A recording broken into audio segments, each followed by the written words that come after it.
The red and blue flash of police lights reflected sharply against the black surface of Alyssa Grant's SUV as she eased it onto the shoulder of a narrow Charleston road, damp from the evening storm. Commander Alyssa Grant, sharp-eyed, posture flawless, had learned long ago that danger wasn't exclusive to battlefields. She had survived ambushes in unforgiving terrain, deep underwater reconnaissance unseen by enemy sonar, and operations executed in nations whose existence was denied on public records. Yet tonight, the most dangerous battlefield seemed to be the quiet American street she grew up believing she served and protected. As the officer approached, his footsteps echoed with entitlement rather than duty. Officer Brent Calloway leaned down to her window, removing his sunglasses despite the absence of sunlight, revealing eyes that weren't searching for truth but dominance. He asked for her license and registration without greeting or explanation. She handed them over silently. When he finally spoke again, his tone dripped with accusation. He claimed she had been driving suspiciously slow, an absurd statement, considering she had been traveling slightly under the speed limit because of slick roads. When she attempted a measured explanation, he dismissed her words and abruptly demanded she step out of the vehicle. Alyssa complied, stepping into the humid night air. Calloway circled her with exaggerated scrutiny, as if searching for justification that didn't exist. His questions were intrusive and repetitive: where she lived, where she was going. Her calm, concise answers only infuriated him further. His interrogation wasn't investigative, it was performative. When she finally questioned his lack of probable cause, the shift in his face was instant humiliation, igniting hostility. In a quick motion, he seized her wrist. What happened next surprised him. With a subtle reflex, embedded through years of tactical training, she shifted her stance and released her hand smoothly, without force. It embarrassed him. He retaliated by declaring she resisted and moved to arrest her. A neighbor, watching from across the street, called out in confusion, asking why she was being detained. Calloway raised his voice deliberately loud, accusing Alyssa of possessing illegal substances and resisting arrest, an accusation based entirely on fiction. He forced her into the back of the cruiser as she remained silent, composed. She could have fought back. She could have ended the encounter before it escalated. But Navy SEALs were taught to think beyond the immediate moment. This wasn't the kind of battlefield where strength was displayed with fists. The precinct's holding room was cold and unwelcoming, filled with the scent of old paper and unwashed history. Alyssa sat straighter than the metal chair deserved. After nearly 30 minutes, a woman entered, attorney Dana Mercer, appointed without Alyssa's request. Mercer informed her that Officer Calloway had already filed official charges. He claimed he found oxycodone under her seat and that she attempted to throw it from the vehicle during the stop. It wasn't just a lie he had constructed an entire narrative within the time it took to transport her. Mercer explained, in a caution-filled tone, that Calloway was known in the county. His family had long-standing influence. People didn't challenge him because challenging him meant challenging the system that supported him. Alyssa urged her to challenge it anyway. The attorney hesitated, almost warningly, asking about Alyssa's occupation. When she responded that she worked for the Department of Defense, Mercer assumed administrative work or low clearance contracting. Alyssa clarified with a single word command. The attorney looked at her differently then, but the conversation paused when an officer opened the door to escort Alyssa to the courthouse. The next morning, the courtroom was unexpectedly packed. Alyssa recognized coordinated intimidation when she saw Calloway's supporters filled multiple rows like a well-rehearsed audience ready to applaud. He entered with the swagger of a man who expected victory simply because history had handed it to him many times before. Alyssa entered as well no visible anger, no insecurity, just a quiet, unshakable confidence born from facing threats far greater than one man with a badge and a lie. When the judge asked for occupation, Calloway stood first, proudly stating his name and department. Then the judge turned to Alyssa. She rose with slow precision and announced her title. Commander Alyssa Grant, United States Navy, Tier 1, Special Operations, DevGru. The acronym struck the room like a storm. DevGru, known publicly as SEAL Team 6, elite of the elite. The judge leaned forward in genuine shock and asked for clarification. Alyssa added with composed finality that she was indeed a high-ranking Navy SEAL involved in classified operations. Calloway's expression shifted from smug certainty to frozen realization. The courtroom murmured, some whispering her title, some whispering his mistake. She held his gaze without blinking and stated clearly that she was trained to identify threats. She didn't raise her voice. She didn't need to. The weight of her words and the authority behind them rippled through the courtroom. Officer Calloway, for the first time, understood the depth of the mistake he had made. He expected a powerless defendant, someone whose voice would dissolve against the walls of the courthouse. But instead, he found himself standing opposite a woman who had commanded teams in war, navigated diplomacy across continents, and carried secrets powerful enough to reshape narratives. And now exposing his lies was simply another mission. The prosecution began swiftly, wasting no time in painting Alyssa as a threat disguised behind professionalism.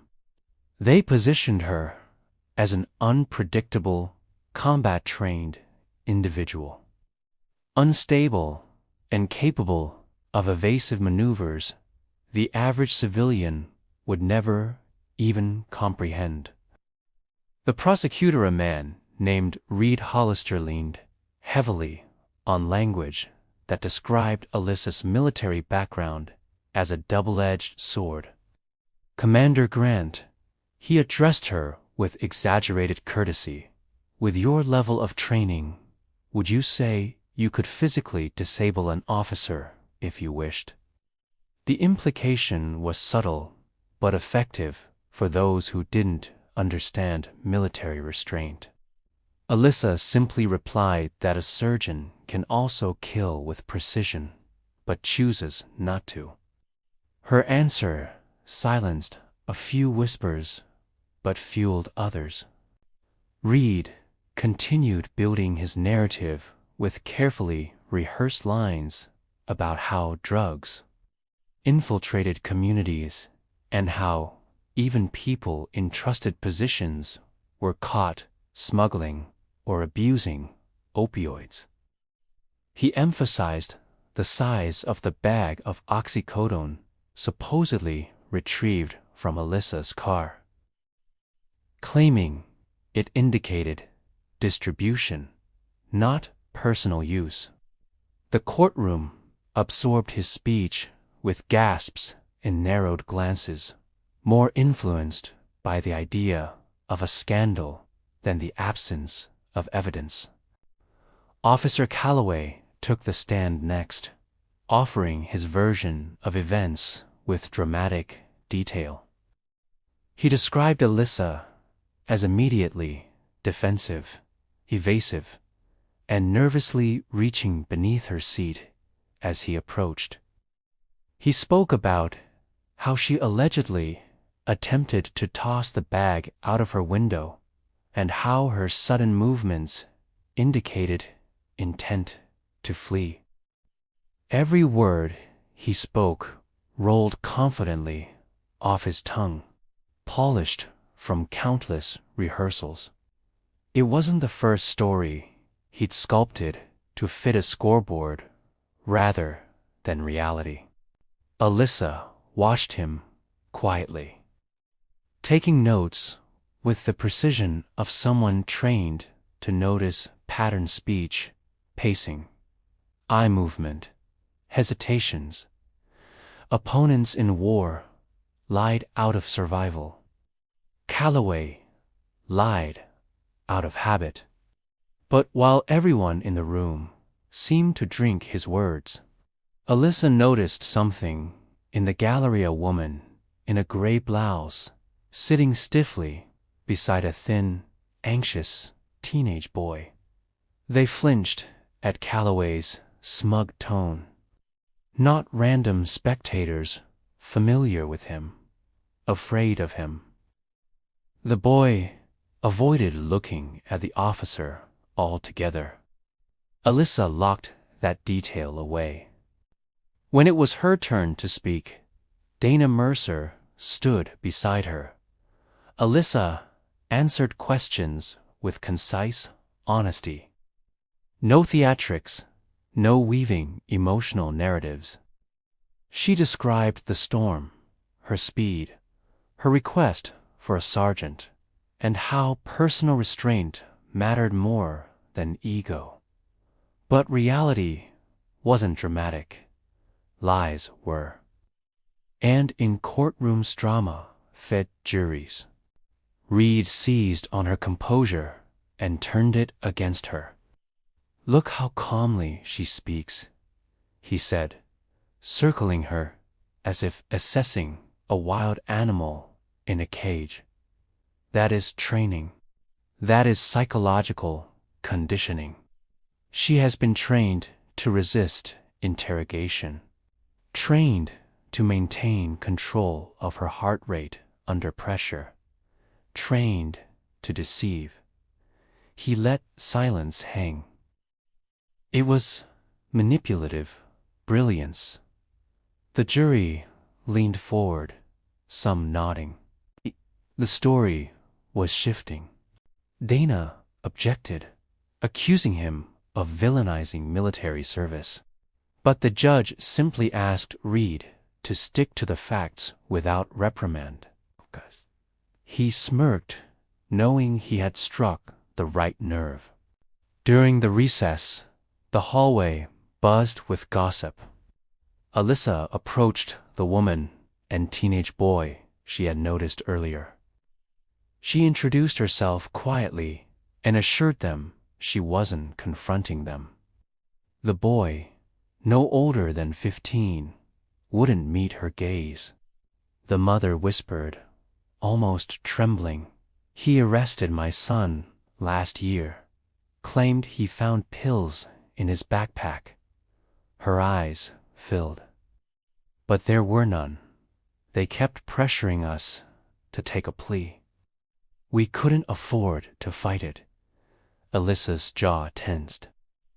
Not an isolated incident then. A pattern. A system. Why didn't anyone challenge it? Alyssa asked, gently. No one wins against him here, the woman replied. His brother is deputy chief. His uncle is head of city council. His cousin works in the DA's office. People don't speak against Calloway. Alyssa thanked her, assuring she would handle things carefully. They didn't ask what made her so confident, and she didn't volunteer that information. Back in the courtroom, Alyssa leaned toward Dana and proposed something bold, subpoenaing Calloway's body cam footage. Dana's eyes widened. We were told he didn't wear one that night, she whispered. Alyssa had expected that excuse. Then subpoenaed the department logs, she said. If he didn't wear it, it must have been logged as malfunction, unavailable, or excused. Dana hesitated, challenging internal police documentation in a county like this was the equivalent of kicking a locked door guarded by the people who built it. But refusing to push meant allowing the system to keep its silence. When court resumed, Dana stood tall, voice firm. She formally requested the body cam rotation log and malfunction records for that night. The room shifted. Reed objected loudly, claiming irrelevance. The judge raised an eyebrow, curiosity cracking through neutrality. Officer Calloway, she addressed him directly.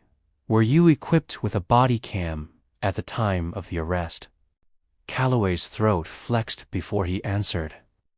Yes, Your Honor, but it malfunctioned due to weather conditions. Storm caused digital interference. It was delivered smoothly, too smoothly. Reed supported the statement with a nod and a quick mention of an immediate report filed. Dana stepped forward. Then we request that malfunction report and the digital diagnostics from the system. Calloway briefly lost his rhythm. Diagnostics aren't automatically run for every malfunction, he said. Dana countered, but storm malfunction would cause multiple interruptions across device records. Not just one, officers. The seed was planted. Not proof, but suspicion. The judge ordered the department to deliver the malfunction report by the next hearing. Reed tried to protest, but was overruled. Calloway sat stiffly now, his former confidence replaced with guarded restraint. Alyssa didn't smile. She didn't gloat. This wasn't victory, not yet. This was reconnaissance. As court adjourned for the day, Alyssa stepped outside into the damp afternoon air. Reporters waited, cameras lifted, eyes hungry. She ignored them. Dana caught up, breath uneven. Body cam records won't save us if they're fabricated or missing, she warned. Alyssa nodded. I'm not counting on the system to expose itself. She glanced back toward the courthouse doors, where Calloway stood, watching her with simmering resentment. His jaw was clenched, his posture more defensive now than dominant. She knew that posture. She had seen it in combat. Preemptive fear disguised as arrogance. Calloway had not made a mistake. He had grown comfortable in corruption, comfortable in impunity. Alyssa walked away, calm but calculating. She had been trained to dismantle threats quickly, surgically, without unnecessary noise. The courtroom wouldn't be the battlefield she ended this on, but it had given her a lead, a crack, an opening, and she intended to follow it straight to the root, because Alyssa Grant didn't survive wars by playing defense. She survived by finishing the fight. That evening, Alyssa returned to her townhouse overlooking the harbor. The rain had finally broken, leaving droplets clinging to her windows like suspended glass beads. She stood motionless for a moment, staring across the dark water, her mind replaying every detail of Calloway's testimony, every overconfident glance, every calculated phrase meant not to inform, but to poison perception. She had faced insurgent commanders trained in psychological warfare, yet, somehow, the arrogance of one local police officer struck her as more dangerous, not because of protection. Corruption wrapped in familiarity and heritage was often the most indestructible kind. She poured a glass of water, not wine. She never drank during conflict. Her phone buzzed. A restricted number. She answered. "Commander Grant," the voice said, low and clipped. It carried military sharpness, but civilian restraint. "We've been informed of your arrest." Alyssa recognized the tone, immediately legal liaison. Trouble rippled beneath the words. The Navy never intervened for small matters, the man continued. The department is concerned about media exposure. You understand the sensitivity. Alyssa exhaled slowly. I did nothing wrong. Silence lingered. Then we aren't questioning innocence. We're concerned about optics. A SEAL commander in a scandal creates headlines bigger than facts. The call ended with promises she no longer trusted from offices she once believed were unshakably loyal. She turned off the lights and stood again in the dark, unseen but alert. The war she fought now operated in whispers, political chess moves, and legal narratives, battlefield without rifles, but requiring the same precision. The next morning, Alyssa drove not to court, but to an address she remembered from the previous afternoon, the woman with the teenage son. The small house sat in a neighborhood with cracked sidewalks and peeling fences. Kids played with makeshift soccer goals in the street, laughter cutting through humidity. Alyssa approached the porch quietly, knocking twice. The woman opened the door slowly, worry creasing her forehead until recognition replaced fear. She invited Alyssa inside. The house was modest but clean, filled with family photos and handmade art. The teenage boy sat at the table, textbooks open but untouched. Alyssa spoke gently, sitting across from him. "I couldn't help but notice the fear yesterday," she said.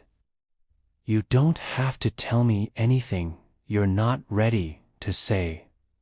The boy finally looked up, his voice cracked with frustration. "He said he found pills. He didn't. He pushed me against the car, said my friends were junkies. So I must be too." The teenager swallowed hard, eyes burning.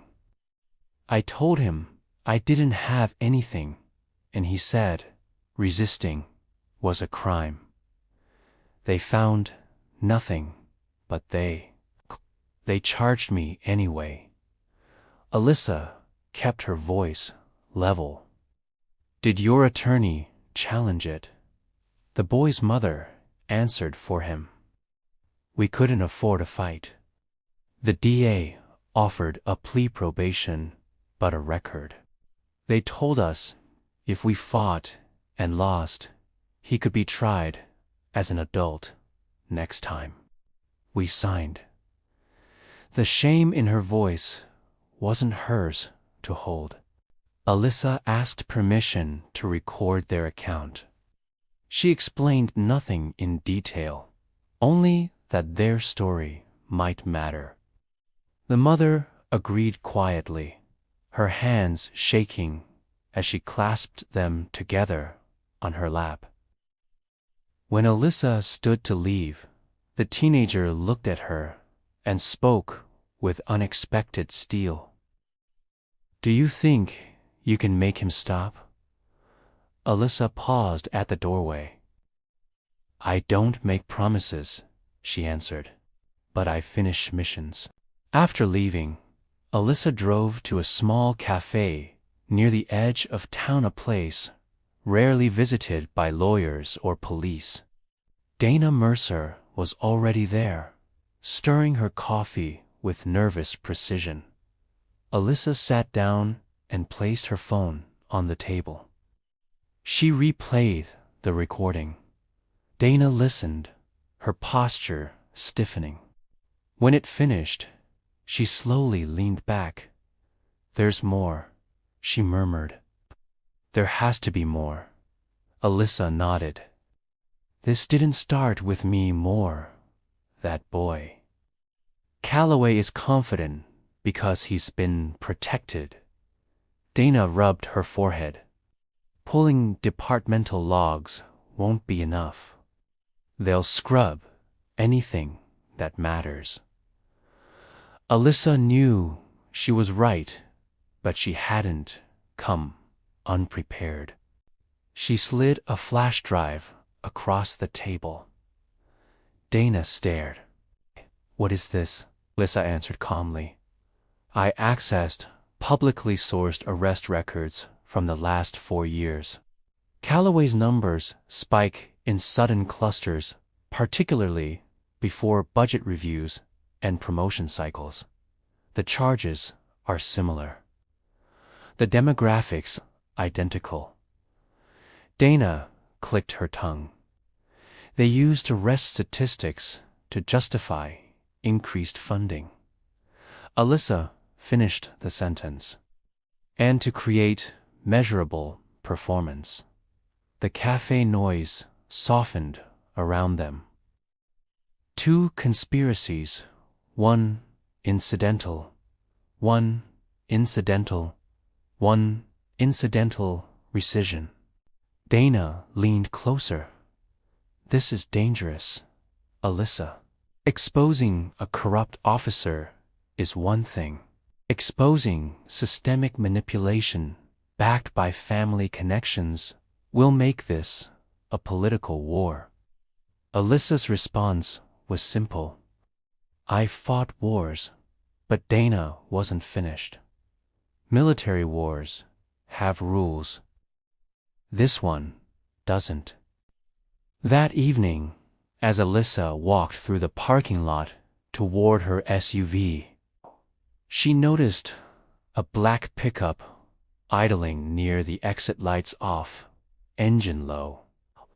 She didn't alter her pace, but ran a silent mental threat assessment.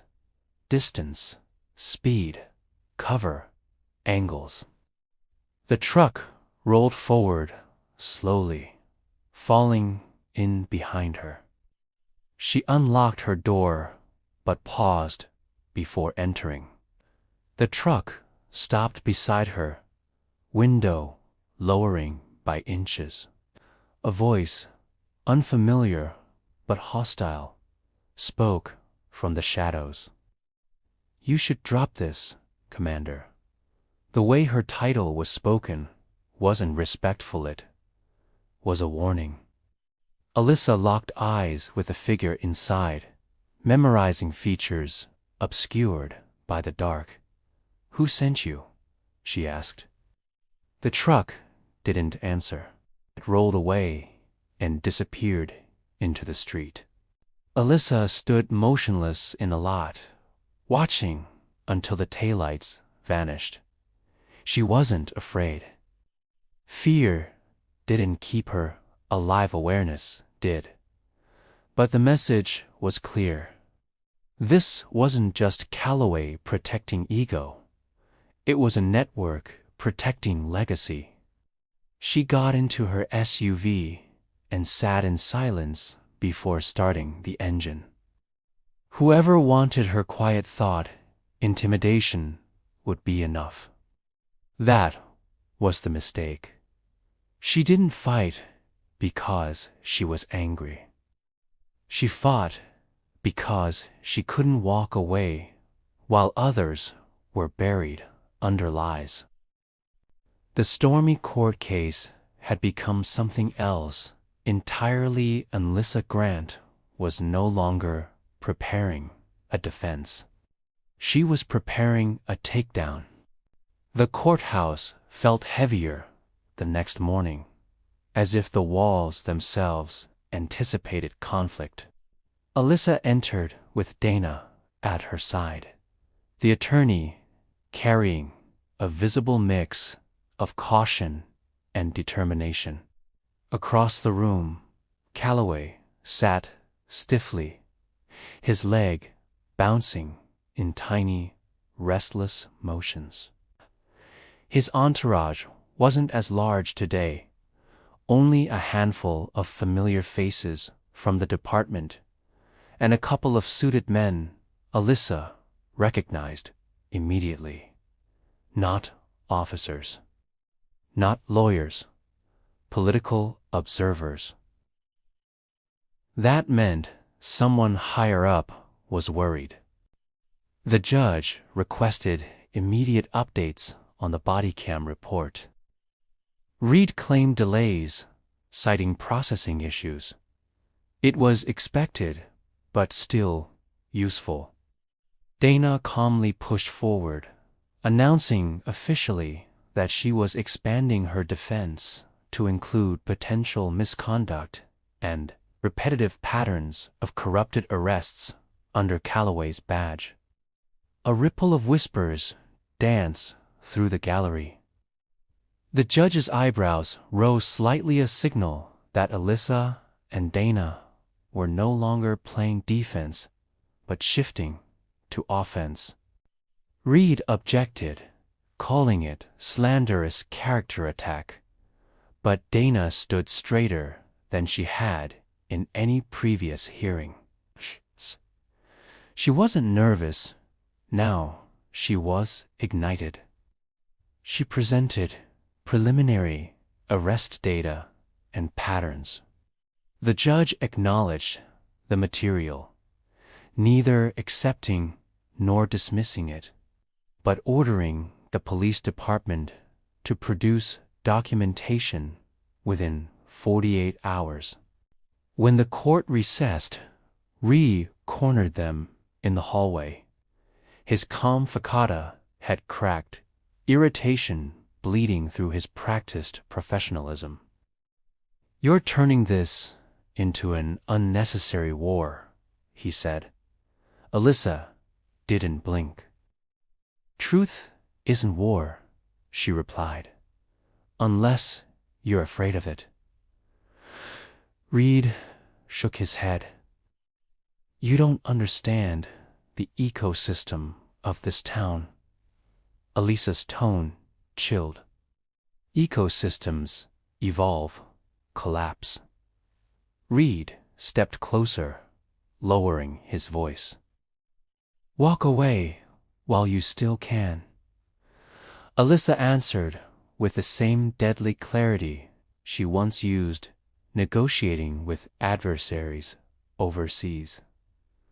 "I don't walk away." That night, Alyssa sat in her living room, reviewing every interview, record, and date. The flash drive's data showed a pattern, but one cluster of arrests stood out more than any other 6 arrests within 3 weeks. All drug-related, all young black men, all charged by Calloway alone. 5 had pled guilty. One case, however, had no plea, no trial, no record of dismissal.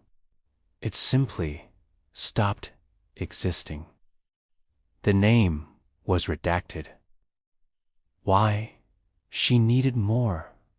She drafted an encrypted message to a contact she hadn't communicated with in months. Not a SEAL, not Navy legal. Someone whose authority existed in the shadows. Someone who owed her a favor. She clicked send. 30 minutes later, her doorbell rang not her phone. Alyssa grabbed her sidearm from the concealed shelf beneath her console table and approached the door silently. She checked the window, no vehicle outside. She opened the door slowly.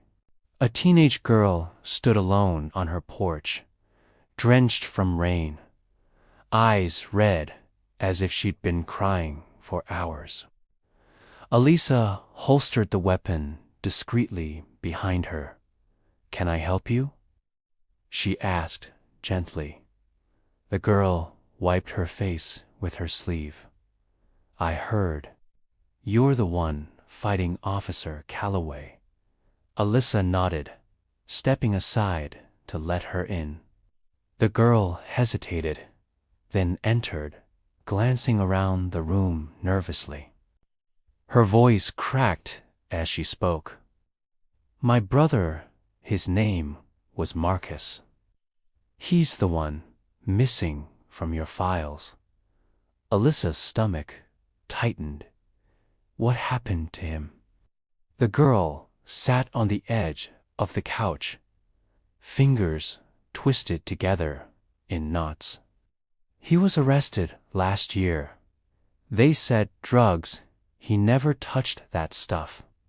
He was studying engineering. He had scholarships, everything planned." She choked back a sob. "After the arrest, they said he was unstable. Said he attacked officers in custody. But we never saw him again."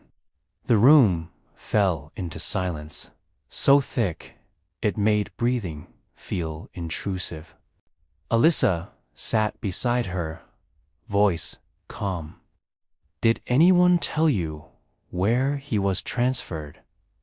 The girl shook her head. "Just that he wasn't available." Then months passed. Then they stopped taking our calls. The grief curdled into anger. "My mom believes he died." She stopped leaving the house. She thinks she's the reason because she told him to go to the store that night. Alyssa asked if they ever filed complaints or petitions. The girl laughed bitterly. With who? The sheriff was Calloway's uncle. The DA was his cousin. The public safety director used to coach him in high school football.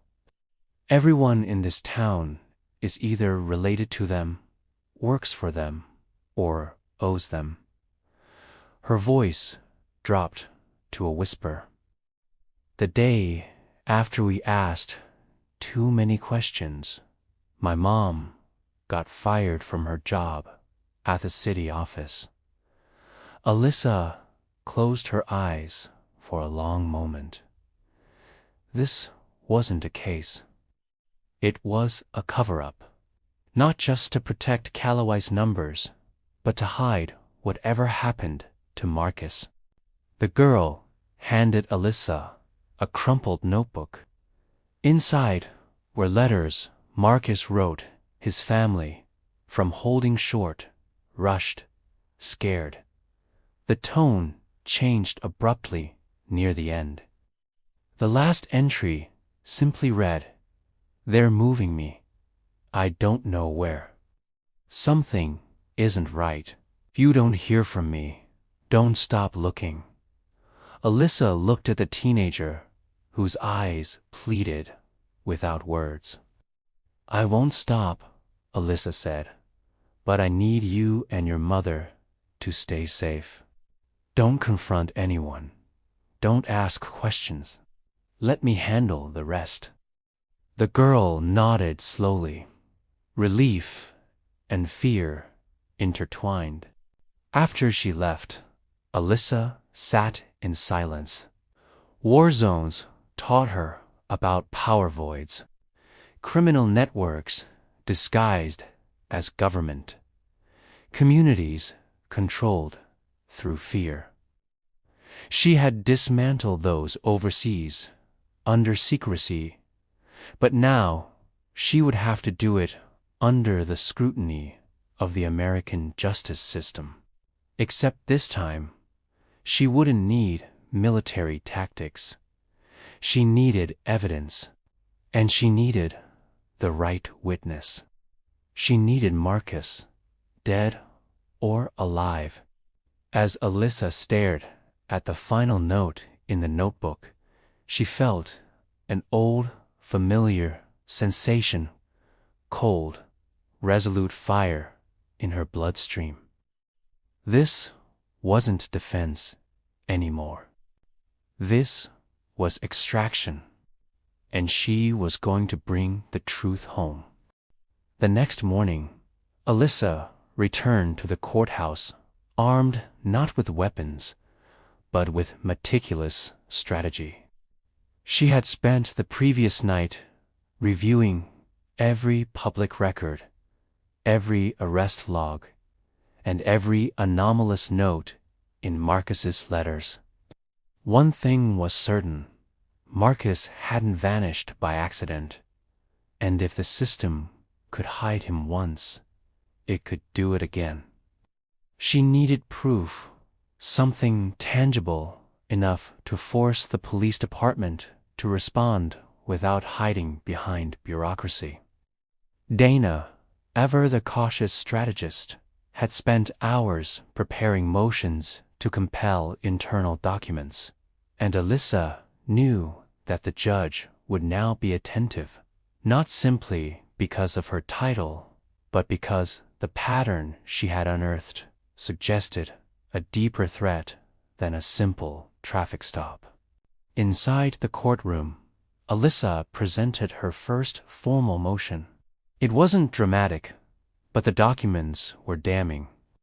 Arrest logs from the last 5 years, cross-referenced with known malfunction reports from body cameras, revealed a startling trend. Calloway's files consistently showed missing or incomplete documentation for young Black men charged under similar circumstances. The judge scanned the evidence, brow furrowed, flipping between pages with a visible mixture of curiosity and concern. Reed Hollister, the prosecutor, tried to dismiss the information as irrelevant, but the pattern could no longer be ignored. There were gaps too large to explain away, and the evidence suggested deliberate omissions, not clerical errors. After a tense pause, the judge ordered an independent audit of Calloway's past arrests and internal communications, demanding that the police department provide complete body cam and radio records from the past 5 years. This decision rippled through the courtroom like a shockwave.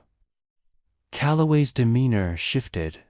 Immediately, confidence replaced with subtle panic, though he tried to mask it with a forced calm. Alyssa observed him closely, noting every twitch of his hand, every flicker of his eyes. It was the first real crack in the armor he had so carefully built around himself. Later, outside the courthouse, Alyssa met a contact she hadn't seen in years. Lieutenant Commander Jason Vance, an old colleague from Special Operations who now worked in cyber intelligence for the Navy. He had agreed to assist her discreetly. Jason handed her an encrypted drive. "You'll find everything you need to trace Calloway's digital footprint," he said. "Internal emails, server logs, even deleted files. You'll see where the gaps line up perfectly with his misconduct." Alyssa accepted the drive without hesitation, understanding the gravity.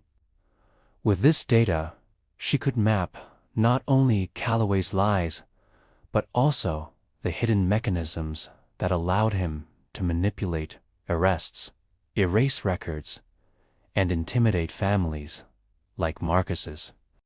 That evening, Alyssa returned to her townhouse and began analyzing the encrypted files.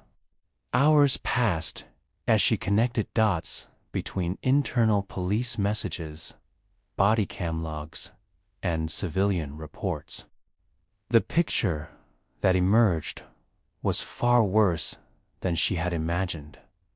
Calloway hadn't acted alone. His manipulation was systemic, supported by allies in the DA's office, hidden in administrative loopholes, and backed by familial influence. Marcus's disappearance was not an isolated incident. It was a calculated silencing of a young man who had no protection, no voice, and no family with the power to challenge the system. Alyssa's hands shook slightly, not from fear, but from controlled fury. She had dealt with organized networks overseas, but this was her hometown. The following morning, Alyssa and Dana prepared to confront Calloway in court again, this time armed with preliminary findings from the cyber investigation. Alyssa understood the delicate balance. If she overplayed her hand, evidence could be discredited or withheld. She needed precision, patience, and leverage. In court, Dana presented the motion to introduce the new data, explaining to the judge that the evidence could prove a pattern of misconduct and potential criminal negligence by Officer Calloway. The judge, visibly alarmed, agreed to allow the preliminary discussion of the files and set a formal hearing date for their full review. This procedural victory shifted the balance. Calloway, now visibly rattled, tried to maintain authority during the proceedings, but Alyssa could see through the mask. His usual arrogance had been replaced by micro-expressions of fear, tightened lips. For the first time, he was no longer in control. The courtroom whispered. Allies who had sat confidently in the gallery seemed uncertain. People who had looked to him for guidance now glanced at one another, noticing the cracks he tried to hide. Alyssa's quiet composure contrasted sharply with the subtle chaos he now radiated. After court adjourned, Alyssa returned to Marcus's mother and a teenager.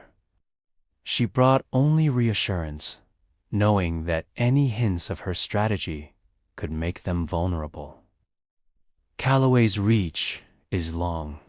His allies are careful. They will watch for any mistakes. The mother nodded, tears brimming, while the boy tried to appear brave, but couldn't hide the relief in his eyes. Alyssa had not promised Marcus would be found, but she had promised they were not forgotten. That night, Alyssa reviewed the encrypted drive once more, noticing a hidden folder buried beneath layers of deletion logs. It was labeled simply Restricted CC. She opened it with caution. Her trained instincts alert for traps or monitoring programs. Inside were documents and video files showing patterns of internal transfers, administrative approvals, and communications that explicitly referenced Marcus and the sequence of arrests that led to his disappearance. The files indicated that Marcus had been moved to a facility flagged for minimal oversight, designed to correct behavior away from public scrutiny. The evidence confirmed her worst fears. Marcus was alive, but trapped within a corrupt system designed to erase him from existence. Alyssa leaned back in her chair, absorbing the magnitude of the situation. This wasn't simply a case of clearing her name or exposing one officer's lies. It was a battle against a network that had operated in the shadows for years, preying on families and communities with no one to hold them accountable. She had resources, skill, and intelligence. Marcus had hope now. The system underestimated her because she wore a suit instead of a uniform, because she spoke calmly instead of yelling, and above all, because they assumed fear would bend her will. But Alyssa Grant had never feared injustice. She had faced impossible odds before, and this time she would extract the truth, no matter the cost. The morning sun poured weakly through the blinds of Alyssa's townhouse as she sat with Dana at the dining table, laptops open, screens glowing with spreadsheets, encrypted files, and cross-referenced arrest logs. They were strategizing the next move.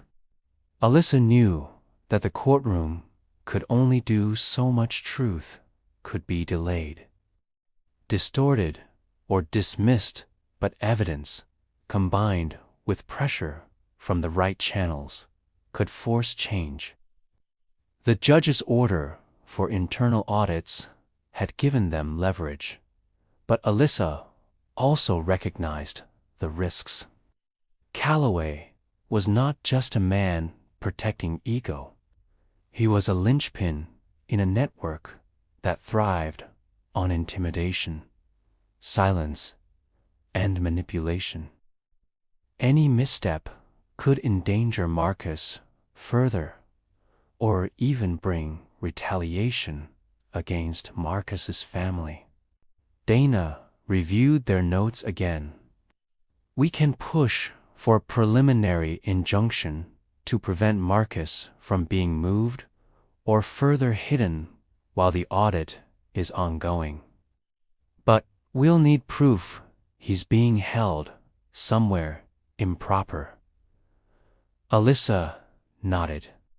That was where her Navy SEAL training kicked in, not in combat, but in operational planning, intelligence gathering, calculated risk assessment, pattern recognition.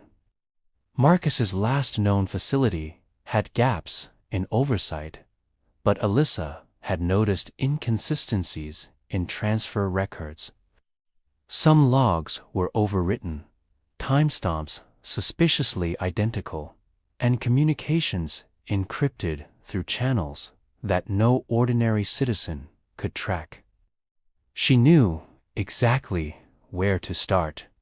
By mid-afternoon, she was driving toward a municipal building that doubled as a transfer center for juvenile and adult facilities. The lot was nearly empty, the streets quiet except for a few police patrols. Alyssa didn't make a scene. She parked at a distance, observing patterns. Staff entered in waves, cars left and returned. Using her phone, she triangulated Wi-Fi signals from the building data her training had taught her to analyze quickly. One device blinked repeatedly in areas corresponding to restricted corridors. That was the first clue. The second came from the internal email patterns she had already obtained from the encrypted drive. A series of messages flagged urgent regarding an inmate labeled only with initials matching Marcus. It was enough to form a plors and plor. Mict. Plike you. We you to receive pry you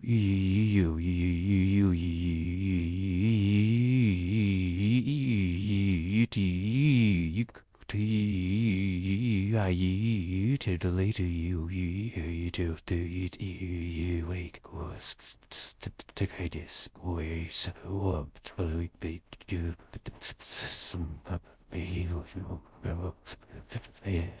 back at her townhouse, she and Dana drafted a detailed brief to submit immediately. The language was precise, careful, and legally airtight. Every claim was backed by data, screenshots, time-stamped logs, and references. They requested immediate custody verification for Marcus, citing irregularities, repeated record discrepancies, and the potential for abuse. Dana hesitated for a moment. You realize what you're asking for. If they fight this, they could come after us, personally. Alyssa's gaze was unwavering. Then they'll regret it. They've underestimated what I do when people are in danger. The following day, in court, the motion was presented.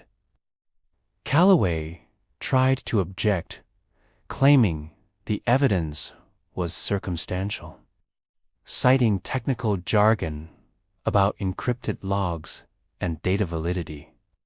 Alyssa remained calm, sitting silently as Dana methodically dismantled each of his objections, correlating timestamps with reports showing how his malfunctions coincided exactly with high-profile arrests of young black men.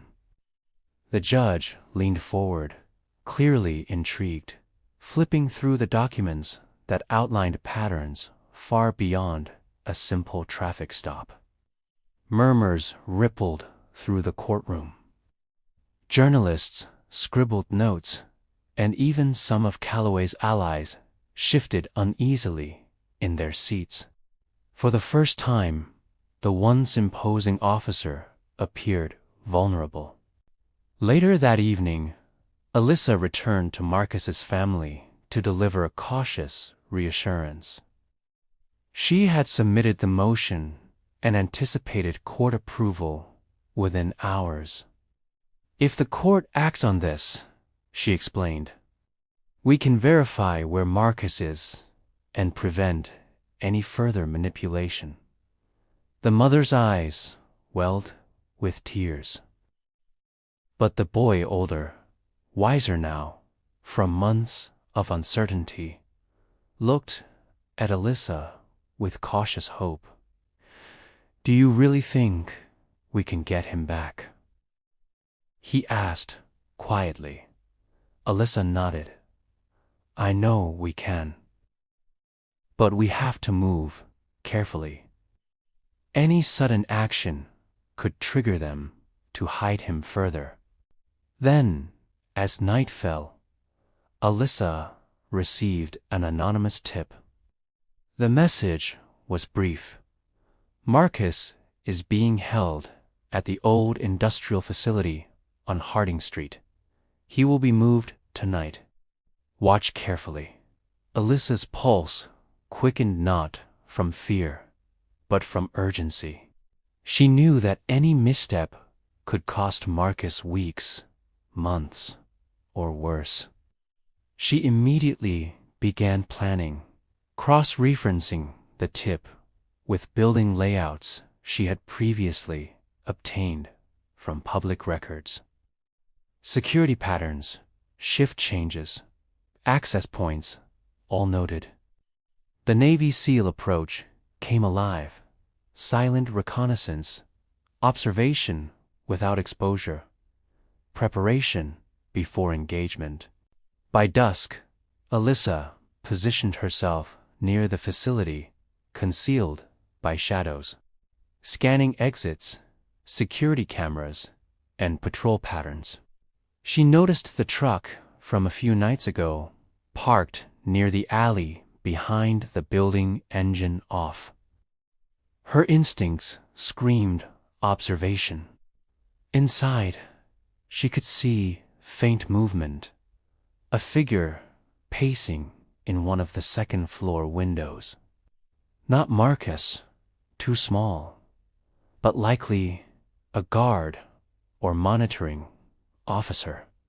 She recorded every movement, documenting patrol intervals, the vehicle registration, and even unusual access card entries. Her calculated patience paid off. She wasn't interfering, yet only building irrefutable evidence for court and future action. Hours later, as the facility quieted, Alyssa returned home, exhausted but focused. Dana had stayed late, drafting amendments to include in their emergency motion, detailing the tip and Alyssa's surveillance, requesting immediate protective orders to prevent any relocation of Marcus. Alyssa reviewed the filings, analyzing every angle of potential resistance. In her heart, she knew the battle was just beginning. Calloway would not relinquish control without a fight, but she had already forced him off balance, proving that he was not untouchable. As midnight approached, Alyssa stood on her balcony overlooking the city lights. Rain had begun again, the streets glistening like a mirror, reflecting 1,000 small lies waiting to be uncovered. She knew the next day would decide whether Marcus would finally be visible to the world or remain buried under fabricated documents and silenced witnesses. For Alyssa Grant, there was no turning back. She had seen too much injustice ignored, too many families broken by corruption to allow it to continue. Every calculated step, every piece of evidence, and every carefully timed motion was now converging toward one inevitable point, exposing the truth no matter how dangerous. And Alyssa Grant never failed a mission. The courthouse was tense the following morning, buzzing with murmurs and camera flashes. Alyssa and Dana arrived early, armed not with weapons, but with strategy, evidence, and undeniable facts. The motion they had submitted overnight demanded immediate verification, citing irregularities in transfers, body cam malfunctions, and potential concealment.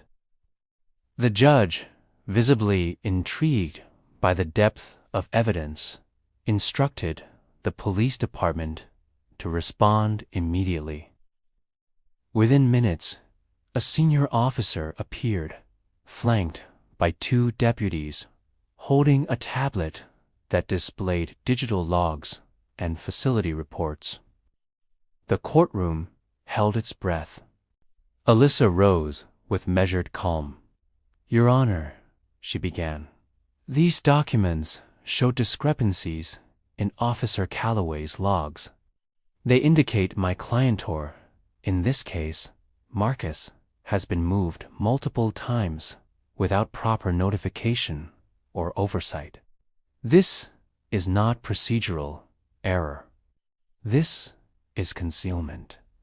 She tapped the tablet, displaying sequences of entries showing overlapping timestamps, missing logs, and inexplicable entries flagged only with Calloway's initials. The room stirred. Reed Hollister rose, protesting that the evidence was circumstantial, but the judge silenced him with a firm hand. "We will proceed. Officer Calloway, are you aware of these movements?" The question, simple and direct, was like a line drawn in sand. Calloway's face hardened.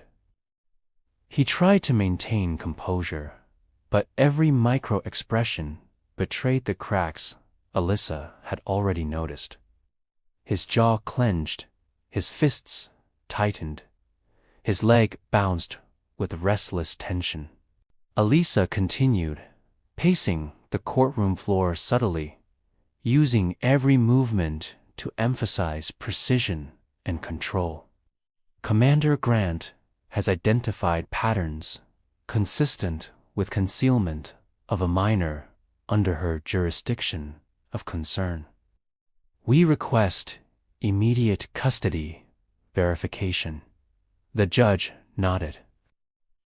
Within an hour, officers from Internal Affairs arrived, scanning the digital logs and cross-checking entries with the facility's security feeds. Alyssa watched the unfolding scene like a predator observing prey trapped by its own miscalculations.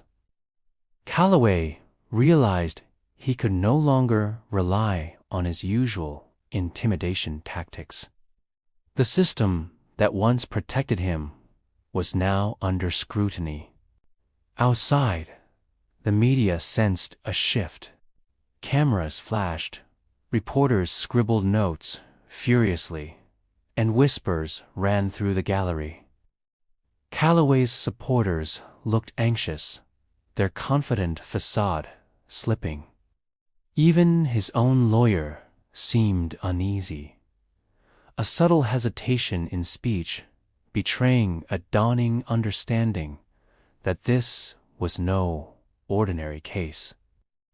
Alyssa, however, remained calm, every gesture controlled, every word precise.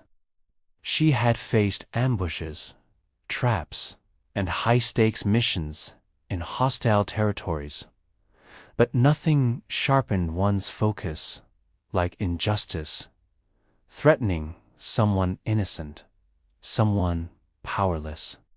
By late afternoon, internal affairs confirmed Marcus's location at a holding facility outside the city.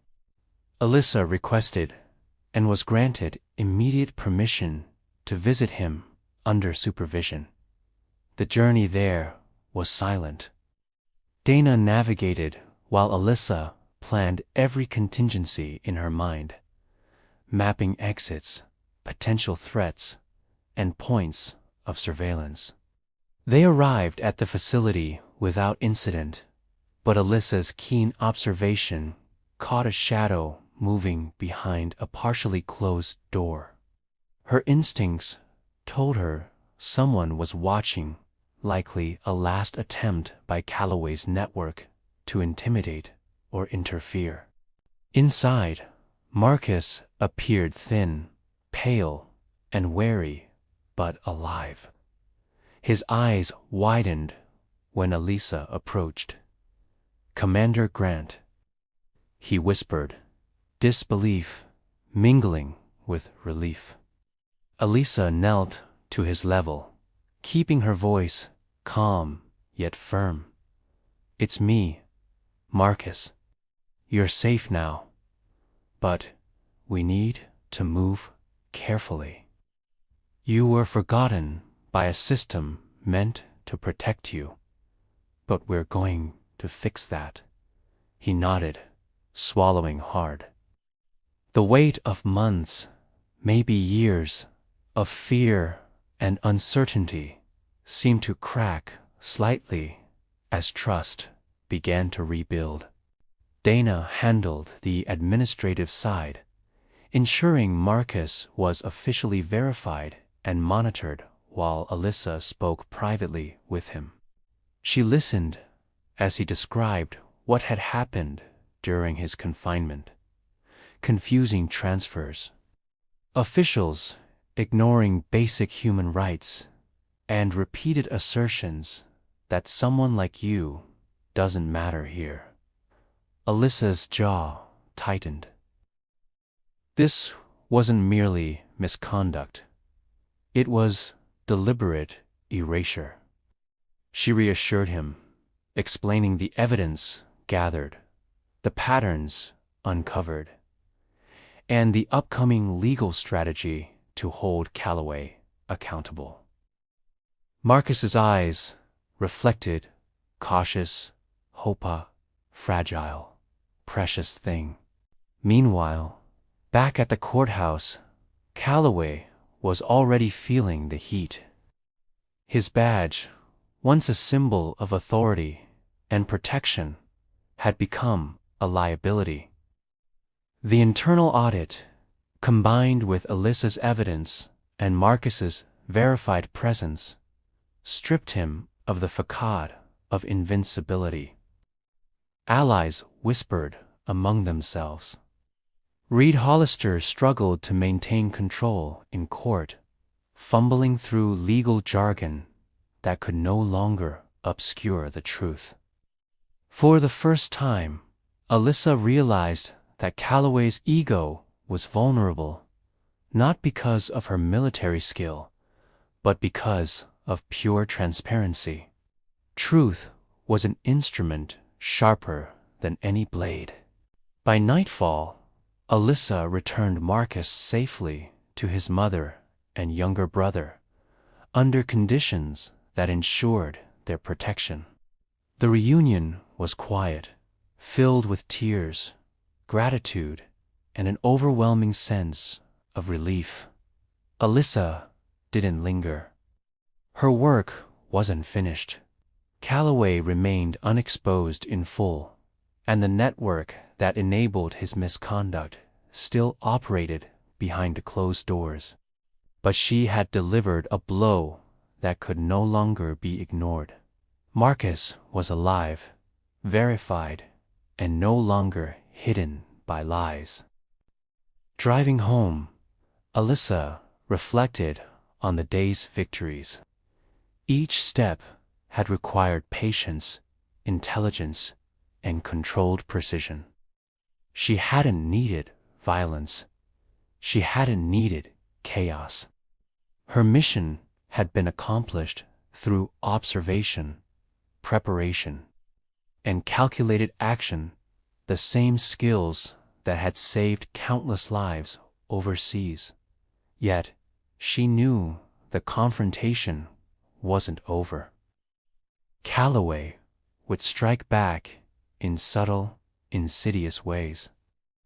Alyssa, however, had already anticipated this. She had contingencies, allies, and the patience to see the mission through to its final end.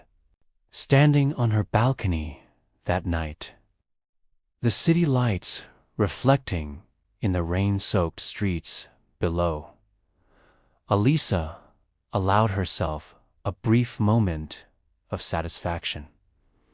One life rescued, one pattern disrupted, one truth exposed. But the war against corruption, against abuse of power, against lies dressed as authority, was far from over. Alyssa Grant had survived impossible missions before. She would survive this. And this time, the battlefield was personal. And the victory would be absolute. The courtroom was electric the following morning, charged with anticipation and whispered speculation. News outlets had caught wind of the investigation, and the gallery was packed with reporters, citizens, and a few curious onlookers from the city's political elite. Alyssa entered with Dana at her side, carrying only a slim folder of evidence. She didn't need theatrics. Presence and reputation were sufficient. Calloway, seated with a stiff back and clenched jaw, tried to maintain the appearance of authority, but subtle signs of anxiety betrayed him. The once cocky officer now faced the reality of a woman who had dismantled his lies and exposed a system he had long believed untouchable. The judge called the courtroom to order. Dana stood first, presenting the comprehensive digital logs, surveillance data, and verified testimony from Marcus and his family. Each piece meticulously demonstrated Calloway's pattern of misconduct. The repeated falsification of arrest records and the deliberate concealment of evidence. Alyssa's earlier reconnaissance and the encrypted drive had provided the smoking gun. Proof that Calloway had not only lied about her arrest, but had abused the system to target vulnerable individuals. Murmurs ran through the courtroom as the evidence was displayed on screens. Each file time-stamped, each discrepancy highlighted. Calloway took the stand, attempting his usual bravado, but Alyssa's calm presence undermined every word he uttered. She answered every question with precision, not anger, not emotion, just facts. "Officer Calloway," she asked, "why did you submit a malfunction report for your body cam during my arrest when other devices were fully operational and unaffected?" Calloway hesitated, fingers tightening on the witness stand. Every micro-expression betrayed his discomfort. Alyssa continued, calmly but firmly. The logs indicate repeated manipulation, with patterns affecting multiple cases over several years. Were you aware of this oversight, or was it intentional? Silence hung heavy, broken only by the rustle of papers and the occasional sharp breath from Calloway. The courtroom leaned in, sensing a turning point. Then the most damning moment came. Alyssa presented a series of internal communications, messages flagged as confidential, showing directives to obscure records, transfer Marcus without notice, and dismiss complaints from families. The judge and jury could see beyond doubt that Calloway's actions were deliberate. Even his allies in the gallery shifted uncomfortably, their loyalty tested by undeniable evidence.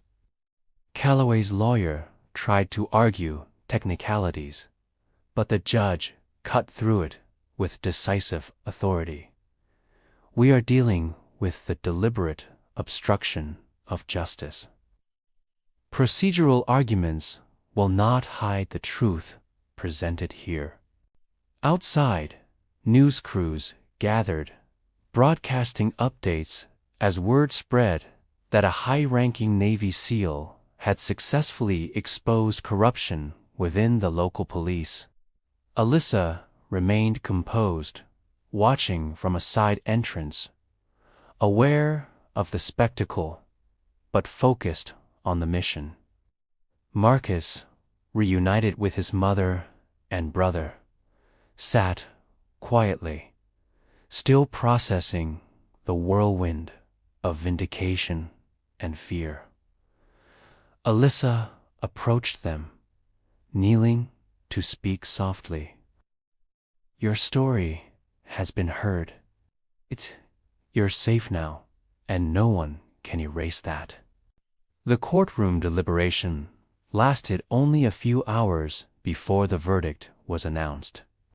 Officer Calloway was found guilty of misconduct, falsifying reports, and obstruction of justice.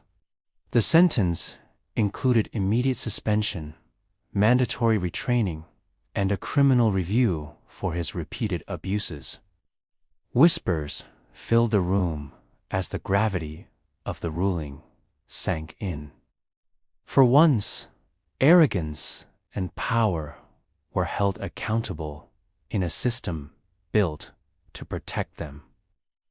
Alyssa's meticulous planning, patience, and strategic precision had dismantled decades of entitlement and corruption. As the courtroom emptied, Alyssa lingered just a moment, looking at Calloway, who now sat defeated.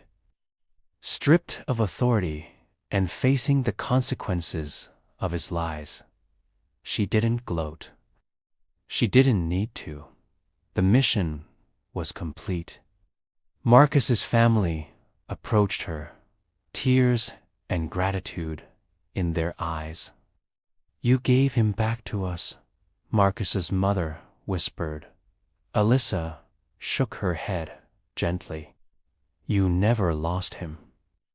The system tried to hide the truth, but truth cannot be erased. Marcus hugged her briefly, a silent acknowledgement of courage, patience, and persistence. Later that evening, Alyssa stood on her balcony overlooking the city. The lights shimmered against the night sky, the rain-soaked streets reflecting both shadows and clarity. She reflected on the battle one fought without weapons, without violence, but with strategy, intelligence, and unyielding resolve. The system had been exposed. Lies had been unmasked. Lives, once ignored and forgotten, were finally restored. Alyssa understood that this was only one victory in a world rife with injustice, but it mattered.